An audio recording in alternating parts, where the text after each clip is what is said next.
Hey guys, welcome back to my YouTube channel, and this is Keeping Up with CG Davies. Woo! Yeah, so if you're new to this YouTube channel, thank you for subscribing. And for my returning subscribers, you guys are OGs. Let me give you guys this love stuff that you usually do on K-dramas.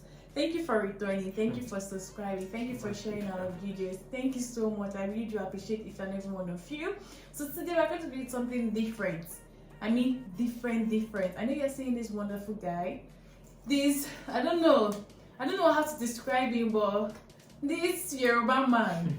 If you know Yoruba people, how they can be funny. You don't want me to tell you his name, but don't worry, let me allow him to introduce himself. But before I do that, please don't forget to like, share, comment, subscribe to the YouTube channel, and do a lot. Listen to what we have to say, because you're going to learn about the Erasmus Mundus scholarship. Not even for me, I'm so sorry. I guys. said my name. I'm so sorry for telling you his name, but please introduce yourself. Yeah, that's my name. My name is. Thank you very much. Guest speaker. Yeah, thank you very much. Sir. Yeah, my name is OLUWAFEMI OYENEKAN, and I'm an Erasmus Scholar, Mundus Scholar, in the program Environmental Contamination and Toxicology. Erasmus Scholar. Erasmus Scholar. Did I just say that? Say it again. Erasmus what? I didn't hear you. Please repeat yourself again. Yeah, she wants me to repeat myself. I'm an Erasmus Mundus Scholar in the Environmental Contamination and Toxicology program, ECT+. And you guys know me. My name is Davies Oluwadabobomi. I'm an Erasmus Mundus Scholar. I'm studying Biorefinery here in France, and Femi is also in France. I came over here to do this wonderful interview with him. He gets NASPA. We are going international. I can't sit down in my city. We have to come over here and meet the guest speaker just for you guys. So please share our videos so that you get to see wonderful faces on this channel. Thank you. So we'll be talking about the money, that is the monthly stipends and other money, basically I think the school fees and so many other things. So I'll bring you questions and you'll answer, and also give you guys some advices and all that. So today the first question I'll be asking Femi is, what's your advice to prospective Erasmus Mundus scholars? What do you advise them? What do you think is the best thing for them to know, or what do you think? Yeah, the first thing is that for anyone who is aspiring to applying for any Erasmus program, the first thing is you have to do a thorough research into your program of interest, because we have different programs and every program have their specific requirements. So you can't use my program requirements for yours, because there might be things that might differ, you understand? So you need to go for your program of interest, look at what they want, what documents do you need, and what does the program entails, does it suit your interest, and all of that. So you must be very sure, because there's no point applying for a program that you know yourself that you don't stand a chance. For instance, maybe you submit some documents out of 10, maybe you're able to submit 7, and you just feel like, oh, there are 3, because it's very competitive. I have to tell you the truth. It's a global thing, different countries from all over the world. So imagine you putting up a shallow application that won't make you stand a chance. So you have to be at your best. You have to, put in a very good and competitive application. And for you to do this, you have to start early. You have to prepare. You have to do a thorough research. So that's my advice for us, those that are open or planning to apply for Erasmus programs, scholarship now and in the future. I know what I'm going to do for you guys. I'm going to put his Instagram details, and so if you have questions to ask Femi, he's readily available. I think you have a WhatsApp group, right? Where you constantly post about Erasmus Mundus and where we attend to questions questions and everything. So I'm going to put his details here. Then you probably add you to the Erasmus Mundus group, where you'll be able to ask him questions and get to know him better. Then you begin your Erasmus Mundus journey. So the next question will be, maybe I want to say something. This comment, I don't know much about the monthly stipend and everything. I just know it's 1,000 euros. But every other thing, I don't know anything. So Femi is going to be the one in charge of doing that, the finance and everything. So I'm going to ask him. It's for everybody. So Femi, what's the total scholarship amount?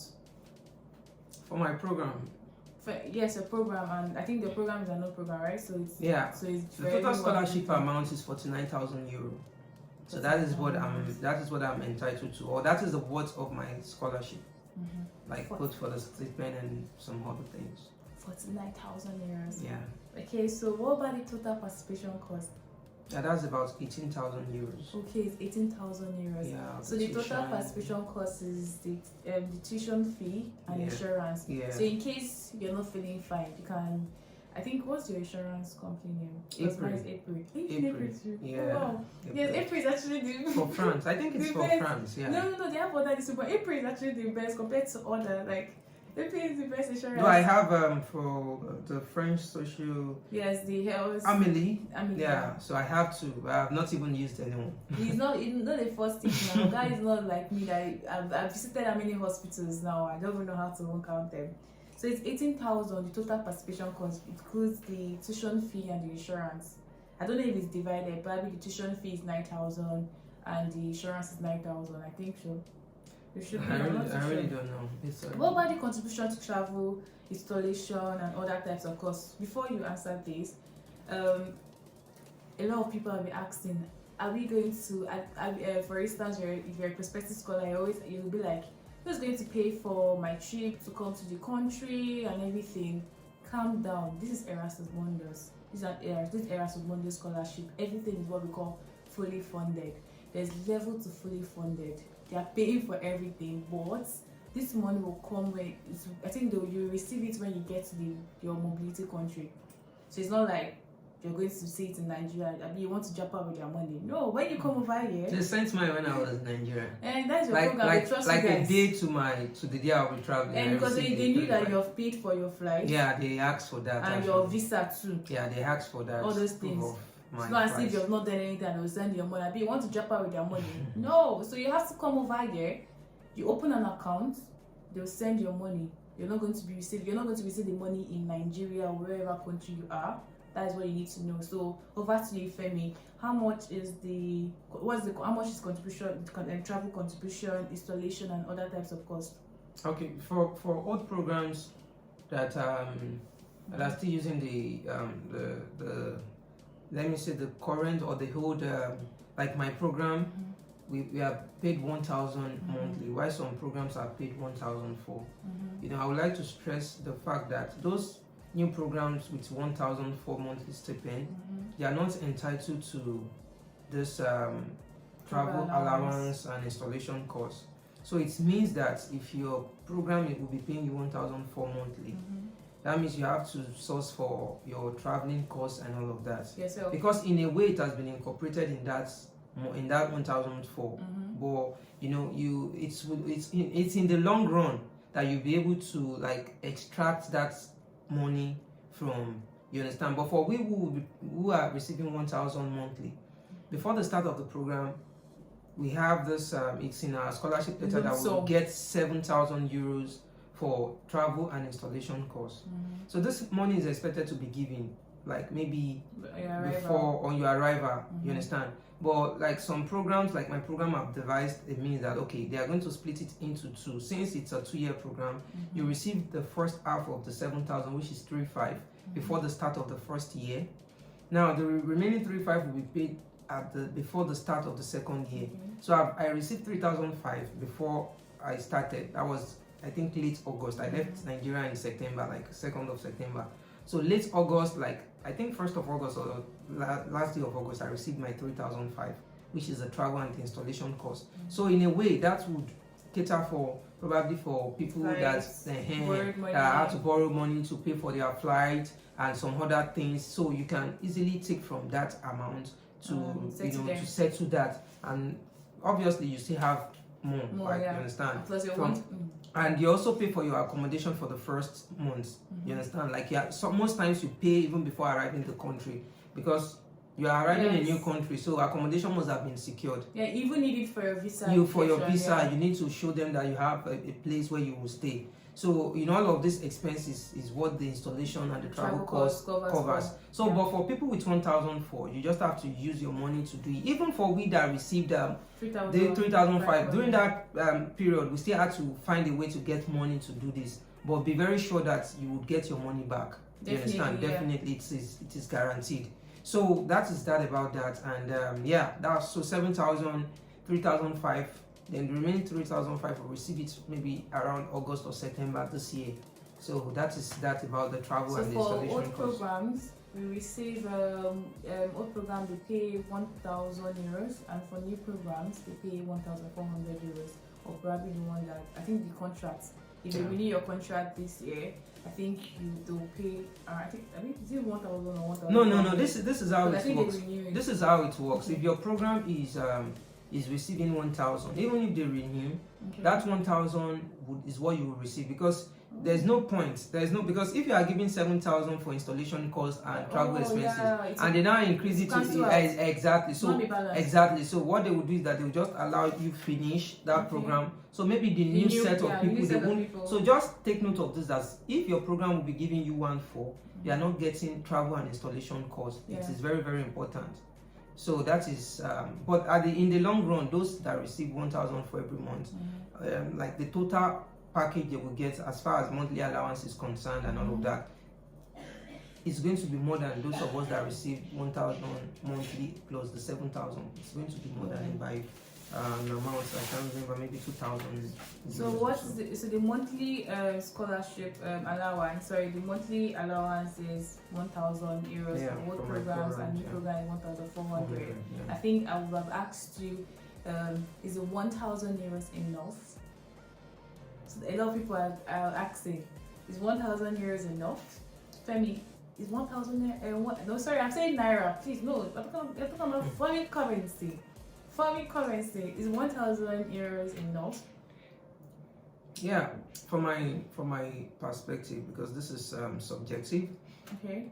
1,000 euro for me a month is it's enough. Yeah. Okay. You understand? And I don't think there's any month that I'm not able to save. You understand? But I think this is like I said, it's subjective, and it's also determined by some factors. And one of the major factors that determines how much you probably save, apart from your lifestyle, apart from your feeding habits, and if you're a big spender, you like eating, like you spend so much on food. You understand? It's not, that is not even it. But what I think takes like a larger, or the largest proportion of this amount is accommodation. Accommodation takes quite a lot, compared to our home country rather, where you pay a person. But here it can be very, very expensive compared to where we are coming from. So, and this is also a function of the city you find yourself. Erasmus programs deals with mobility. You go from one country to another. So anywhere you find yourself, if it is a very big city or a city that is very developed, you might have to pay more on accommodation. For instance, I know some people that pay as much as 600 euros for accommodation. So imagine someone paying 600 euros for accommodation in their current city, and let's say they feed maybe between 200 to 250. That's just an example. That's about 850. So at the end, they might have like 150 to save. Whereas someone might be paying as low as 150 euros as accommodation. So depending on where you find yourself. If you find yourself in France, you probably be paying less. I think with the CAF. And every other, I think CAF, the insurance, so many things. So CAF will give you like, I think, half or close to half of your house rent. So if you're paying around 350 euros, if you're a scholarship student, you probably receive up to like 142 euros, depending. So if you're in a they call it colocation, right? If you're in a colocation, that's like an apartment where you share with people, you probably get 142. But if you're staying in a studio apartment, probably 360 something thousand, you're going to receive 200. Yes, you're going to receive 250 euros. So that means you minus 250 euros from 357. You know how much it's going to be left. So that's how, for people in France, I would say it's relatively okay. It's okay for you. But people in Spain, in fact, it depends on the city you are in Spain. For instance, I think Madrid, I don't know what, right? Is it Madrid or something? Madrid, Barcelona, they are quite expensive. Quite expensive. The food stuff, and Finland, basically it's expensive. UK, if you're in UK, 1,000 euros. I don't really know. But the beauty of the Erasmus program is that you won't be in a place for the 2 years. So if you are probably in a kind of place in your first semester where the lifestyle there is expensive and the cost of living, probably you might make up for it in the second semester. Maybe your mobility might be in a place where you have to pay less. So I don't think it's you can have all your the first semester In UK. But it's possible you can be in UK for a whole year. For a whole year. It's possible. Yeah. Depending on your mobility. Yeah, it's possible, but at the same time, I think you can always find a way around those things. When you are in a place where the cost of living is high, I think if you want to save more, you need to cut down on so many things, your expenses and all of that. So, but I think it's enough as far as I'm concerned. So, let's ask you this: internship. Doing your internship, will you be paid? Yeah, as a matter of fact, in the contract, you'll be paid for 24 months. Okay. You'll be paid for 24 months. So if you get probably an industry where they pay like 1,000, your program will not be offended, right? No, you'll be paid for 24 months irrespective, because that's what is in the contract. Okay, but so mind you can't do your internship in your home country. You won't be paid. Yeah. And some other countries, I think European countries, basically you have to like do your internship there. So your internship, you'll be paid, irrespective of where you find yourself, basically. Then I would like to ask you this, Femi.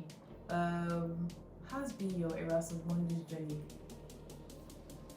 How? Have you enjoyed it so far?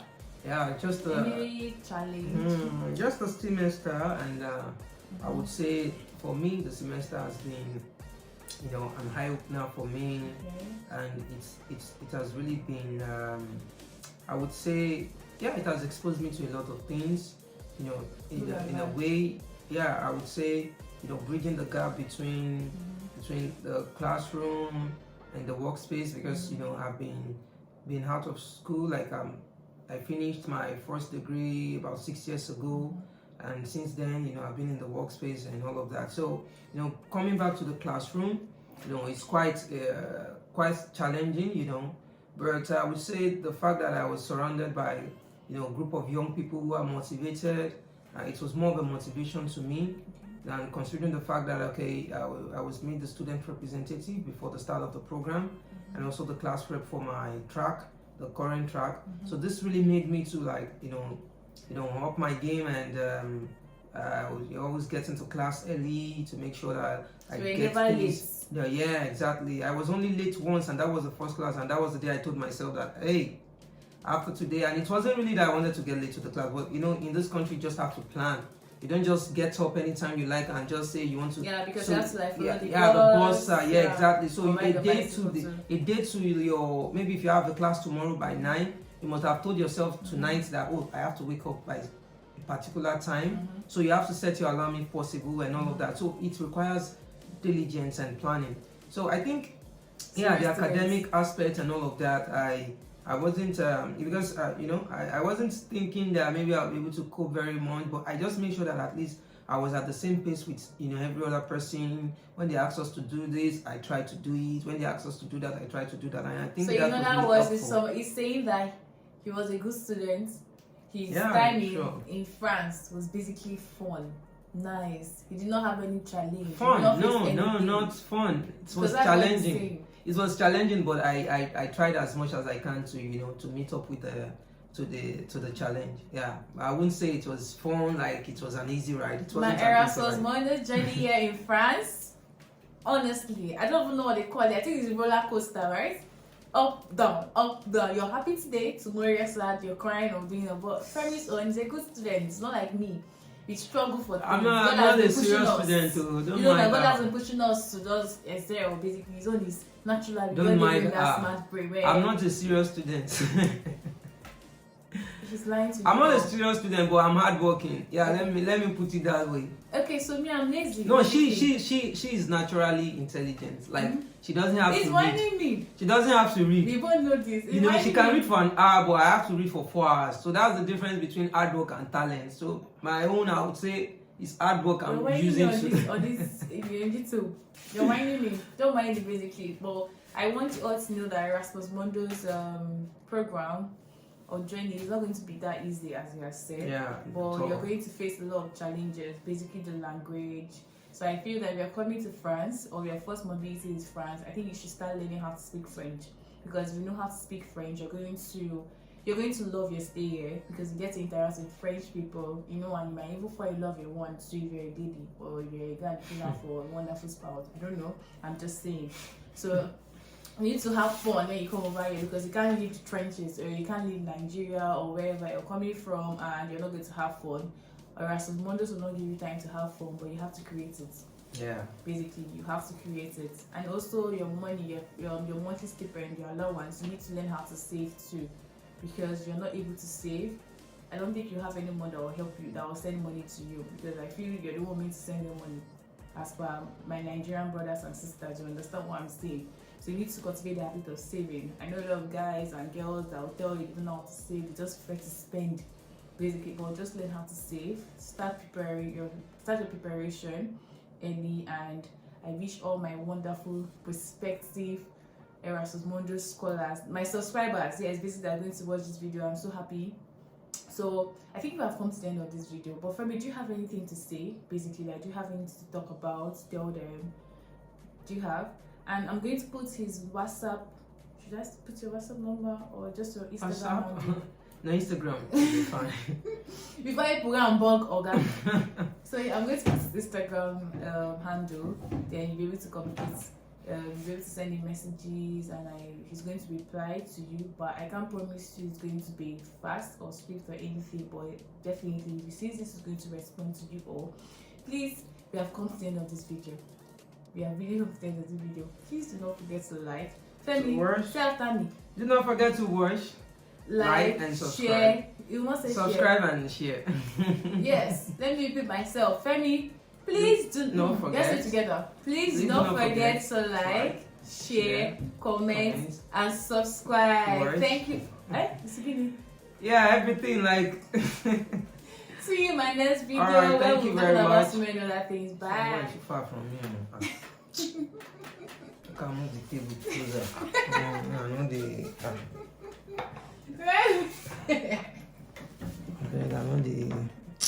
No, this thing not go easy to drag.